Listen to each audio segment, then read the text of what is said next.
എങ്ങനെ നോക്കിയാലും കുറേ ഹെൽത്ത് ബെനിഫിറ്റ് ഉള്ള ഫുഡാണ് ഏത്തപ്പഴം.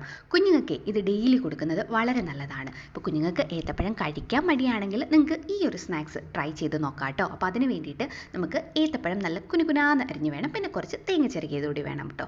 അതിന് ശേഷം ഒരു പാനിലേക്ക് കുറച്ച് നെയ്യ് ഒഴിക്കുക. വീട്ടിലുണ്ടാക്കിയ നെയ്യാണെങ്കിൽ ഏറ്റവും നല്ലത്. ആ നെയ്യിലേക്ക് നമ്മുടെ ഏത്തപ്പഴം ഇട്ട് നല്ലതുപോലെ വഴറ്റി ഏത്തപ്പഴം ഉടഞ്ഞു വരുന്ന ഒരു പരുവം ഉണ്ടല്ലോ, ആ ഒരു ഇതിലേക്ക് എടുക്കുക.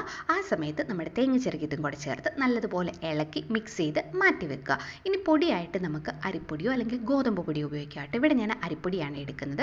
അരിപ്പൊടി നമ്മുടെ ഇടിയപ്പത്തിനൊക്കെ മാവ് കുഴക്കില്ലേ, ആ ഒരു പരുവത്തിലേക്ക് കുഴച്ച് വെക്കുക. പിന്നെ നമ്മൾ മാറ്റി വെച്ചിരിക്കുന്ന നമ്മുടെ മിക്സിലേക്ക് കുറച്ച് ഏലക്കാപ്പൊടിയും ജീരകപ്പൊടിയും ചുക്കുപൊടിയും പിന്നെ കുറച്ച് ശർക്കരയും കൂടെ ചേർത്ത് നല്ലതുപോലെ മിക്സ് ചെയ്ത് വെക്കുക. പിന്നെ നമ്മുടെ മാവെടുത്ത് നമുക്ക് ഇഷ്ടമുള്ള ഷേപ്പിൽ പരത്തിയിട്ട് അതിലേക്ക് ഈ ഫില്ലിങ് വെച്ചിട്ട് ആവിയിൽ വേവിച്ചെടുക്കുക. അപ്പോൾ സാധാരണ കൊഴുക്കട്ടി ഉണ്ടാക്കുമ്പോൾ റൗണ്ട് ഷേപ്പല്ലേ, പല ഷേപ്പിൽ ഉണ്ടാക്കി കൊടുക്കുമ്പോൾ കുഞ്ഞുങ്ങൾക്ക് അത് കൂടുതൽ ഇഷ്ടമാകും. അതുമാത്രമല്ല ഇതിനകത്തെ ഫില്ലിങ്ങിന് ഏത്തക്കയും നെയ്യും തേങ്ങയും ശർക്കരയും എല്ലാം കൂടെ ചേർത്ത് ഭയങ്കര അടിപൊളി ടേസ്റ്റാണ്.